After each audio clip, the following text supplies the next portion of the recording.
پیاری بہنوں اور معزز سامعین، السلام علیکم۔ آج کی ہماری حدیث سے مبارکہ کا ٹاپک ہے رزق حلال میں برکت اور رزق حرام میں بے برکتی کا معاملہ۔ اس سلسلے میں صحیح مسلم کی حدیث ہمارے سامنے ہے۔ حضرت ابو سعید خدری رضی اللہ تعالیٰ عنہ سے مروی ہے کہ نبی علیہ السلام نے منبر پر جلوہ افروز ہو کر ایک مرتبہ فرمایا، مجھے تم پر سب سے زیادہ اندیشہ اس چیز کا ہے کہ اللہ تمہارے لیے زمین کی نباتات اور دنیا کی رونقیں نکال دے گا۔ ایک آدمی نے پوچھا، یا رسول اللہ، کیا خیر بھی شر کو لا سکتی ہے؟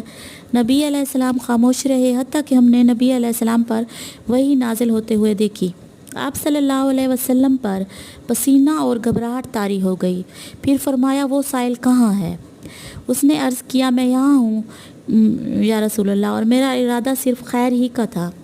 نبی علیہ السلام نے 3 مرتبہ فرمایا، خیر ہمیشہ خیر ہی کو لاتی ہے، البتہ یہ دنیا بڑی شاداب اور شیریں ہے اور موسم بہار میں اگنے والی خردرو گھاس جانور کو پیٹ پھلا کر یا بدہضمی کر کے مار دیتی ہے، لیکن جو جانور عام گھاس چرتا ہے وہ اسے کھاتا رہتا ہے۔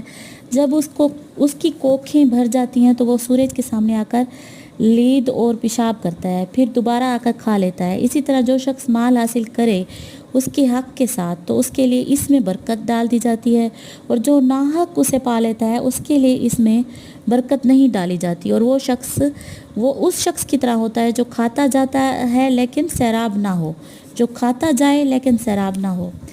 تو پیاری بہنوں، اس حدیث مبارکہ سے ہم نے جانا کہ کبھی بھی غلط طریقے سے حاصل کیے گئے رزق میں برکت نہیں رہتی، اور نہ ہی ایسے شخص کی نیت بھرتی ہے، اس کی دنیا حاصل کرنے کی خواہش میں اضافہ ہوتا رہتا ہے، اور اس طرح سے وہ ہمیشہ برائی کے راستے کو اپناتا رہتا ہے اور دنیا کی خاطر آخرت کو گنوا بیٹھتا ہے، اور جب انسان اپنی آخرت کو گنوا دے تو اس کے لیے اس سے بڑی شر کی بات اور برائی کی بات کوئی نہیں ہے۔